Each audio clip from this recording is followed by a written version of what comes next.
নমস্কার বন্ধুরা, আজকে আবারও নিয়ে চলে এসেছি দারুণ একটা ব্রেকফাস্ট বা ডিনারের রেসিপি।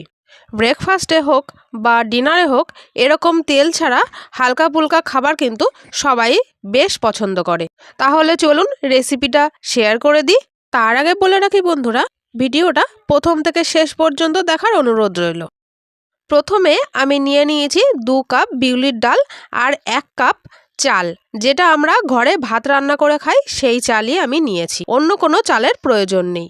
এখন বড় একটা জায়গার মধ্যে চাল আর ডাল নিয়ে নেব।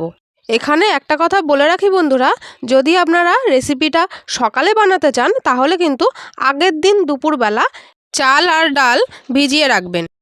আমি 3 থেকে 4 বার জল পাল্টে পাল্টে খুব ভালোভাবে পরিষ্কার করে ধুয়ে নিয়েছি। এখন 6 থেকে 8 ঘন্টার জন্য ঢাকা দিয়ে রাখবো। এখন দেখাচ্ছি 8 ঘন্টা পর চাল আর ডালটা খুব ভালোভাবে ভিজে গেছে আর কিছুটা ফুলে উঠেছে।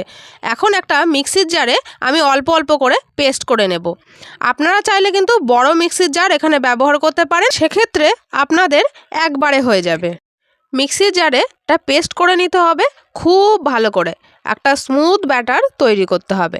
আমি একবার দেখিয়ে দিচ্ছি কতটা স্মুথ হয়েছে।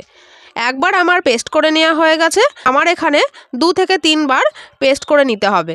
এই ব্যাটারটা মিক্সিতে পেস্ট করার সময় একটু জল মেশাতে হবে, বেশি জল মেশানো যাবে না, তাহলে পরে অসুবিধা হতে পারে। পুরোপুরি ব্যাটারটা আমার রেডি করে নেওয়া হয়ে গেছে, এরকম থিকনেসের হয়েছে। আমি একবার দেখিয়ে দিচ্ছি, আর একদম স্মুথ হয়েছে। ব্যাটারটা একটু গরম জায়গা বেছে রেখে দেব 6 ঘন্টার জন্য রেস্টে। আর 6 ঘন্টা পর দেখুন তো বন্ধুরা কতটা ফুলে উঠেছে।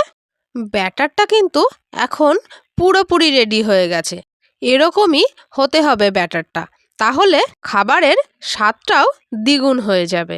এখন ব্যাটারটা একটা হাতার সাহায্যে খুব ভালোভাবে এভাবে নেড়ে চেড়ে ফেটিয়ে নিতে হবে।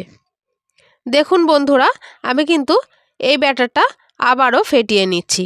এখন দিয়ে দিচ্ছি একটু ফেটিয়ে নেওয়ার পরে স্বাদ মতো লবণ। লবণটা দিয়ে আরও ভালো করে ঘুরিয়ে ঘুরিয়ে এভাবে ব্যাটারটা এখন রেডি করে নিতে হবে। খুব ভালোভাবে ব্যাটারটা ফেটিয়ে রেডি করে নিয়েছি প্রায়। এখন ব্যাটারটা একটু ঘন লাগছে, তাই জন্য আমি একটু জল মিশিয়ে নিলাম। জলটা দিয়ে খুব ভালোভাবে আবারও জলটা একসঙ্গে মিশিয়ে নেব। জলটা মিশিয়ে নেওয়া হয়ে গেছে। এখন দেখুন কীরকম থিকনেসের হয়েছে, এরকমই থিকনেস রাখতে হবে। আর এখন নিয়ে নিয়েছি 2টো ইডলি স্ট্যান্ড। এখন ইডলি স্ট্যান্ডের মোল্ডের ভেতরে দিয়ে দিচ্ছি অল্প করে সাদা তেল। মোল্ডগুলোতে অবশ্যই এখানে তেল মাখিয়ে নিতে হবে, না হলে কিন্তু রেডি হয়ে যাওয়ার পর মোল্ড থেকে বার করার সময় ভেঙে যেতে পারে। সেই জন্য সব মোল্ডগুলোতে খুব ভালো করে তেল মাখিয়ে নিতে হবে। আমার এখানে পুরোপুরি তেল মাখিয়ে নেওয়া হয়ে গেছে। এখন আমি এরকম অল্প অল্প করে ব্যাটার দিয়ে দেবো সব মোল্ডগুলোয়। ব্যাটারটা দেওয়ার সময় একটু খেয়াল রাখতে হবে, একটু জায়গা খালি রাখতে হবে। এভাবে ব্যাটার দিয়ে 2টো স্ট্যান্ড আমি রেডি করে নিয়েছি। আর আগে থেকেই ইডলি মেকারের মধ্যে আমি বেশ কিছুটা জল গরম বসিয়ে দিয়েছিলাম। জল অলরেডি ফোটা শুরু হয়ে গেছে। এখন একে একে আমি 2টো ইডলি স্ট্যান্ড বসিয়ে দেব। বসিয়ে ঢাকা দিয়ে রাখবো 4 থেকে 5 মিনিটের জন্য। এই সময়ে আমি একটা চাটনি রেডি করে নেব।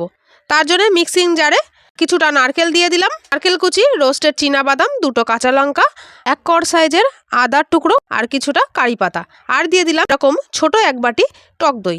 টক দইয়ের বাটিটা ধুয়েই আমি 1.5 বাটি মতো জল দিয়ে পেস্ট করে নিয়েছি। এখন পেস্টটা একটা বাটিতে আমি ঢেলে নিচ্ছি। ঢেলে নেওয়ার পর মিক্সিং জারটা ধুয়ে আমি একটু জলও এখানে অ্যাড করে দিলাম। একটু পাতলা হয়েছে। এই চাটনিটা বেশি পাতলা হলেও ভালো লাগে না, বেশি ঘন হলেও ভালো লাগে না। আমি এখন একটা কড়াইতে বেশ কিছুটা সর্ষের তেলের মধ্যে 2টো শুকনো লঙ্কা ভেজে নিয়েছি। এখন দিয়ে দিচ্ছি লবণ। স্বাদ মতো লবণের ওপরে দিয়ে দিলাম 1 চামচ কালো সরিষা, একটু ভেজে নিচ্ছি। তারপরে দিয়ে দিলাম কারি পাতা। কারি পাতাটাও ভেজে নেওয়া পর্যন্ত অপেক্ষা করব। ভাজা হয়ে যাওয়ার পর আমি এই যে চাটনিটা রেডি করেছিলাম তার উপরে এই তড়কাটা দিয়ে দিলাম, দিয়ে চামচ দিয়ে মিশিয়ে নিচ্ছি।